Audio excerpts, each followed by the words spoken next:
Thank you, Chadwick. We're talking about carpal tunnel syndrome today, and it is a common condition that affects, gets us, about 5% of Americans. Lowcountry Orthopaedics can help us relieve the pain associated with it. We're happy to have with us today Katie Blair Connor to the show to tell us about some of the common symptoms and treatment options available at Lowcountry Ortho. Now, first tell us, what is carpal tunnel syndrome? Some folks might not even know what it is. So carpal tunnel syndrome refers to a pinched nerve at the level of the wrist. This can happen when a small tunnel in the wrist called the carpal tunnel becomes inflamed, and it can kind of push on that nerve. At first, people will notice numbness and tingling, but after a while, this will progress to muscle loss in the gripping muscles of the hands. Like you said, it occurs in about 5% of Americans, but it is more common in people with diabetes, pregnant women, and people who have broken their wrist bones before.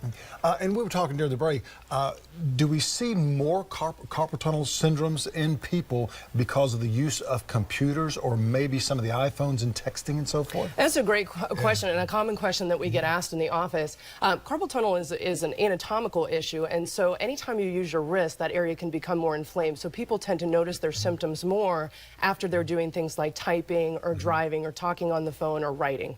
Just that constant sitting there with the hands and just using the fingers, and I would imagine that being more flexible would help it out a lot, or flexing it back and forth a lot of times. Exercises really don't have anything to do with the progression of the disease. Yeah. To me then. Yeah, exactly. And so the symptoms of this really start with numbness and tingling in the hands, and most people will complain they have to wake up at night to shake their hands to get feeling back in them.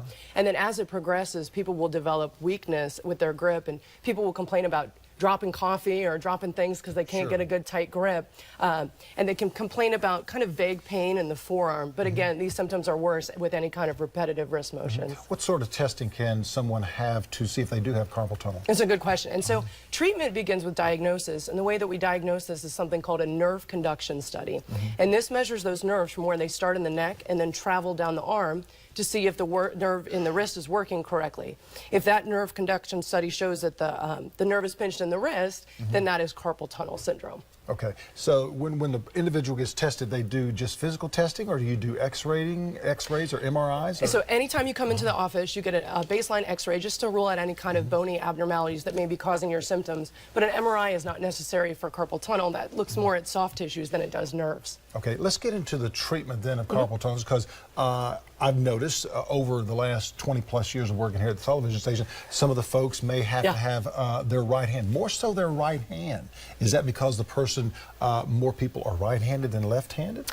So in your dominant hand, you tend to have more symptoms because you're using it more often. So it's not necessarily a right or left, but whichever hand you're using more often.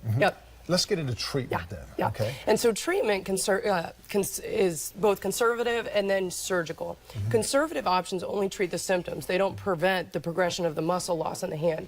These can include things like wrist braces at nighttime to keep the wrist straight, anti-inflammatory medications like ibuprofen, naproxen, and Motrin, and then steroid injections into the wrist. But again, these only treat the symptoms. To treat the cause and to stop the progression of the muscle loss, we talk about surgery. Tell us about the surgery.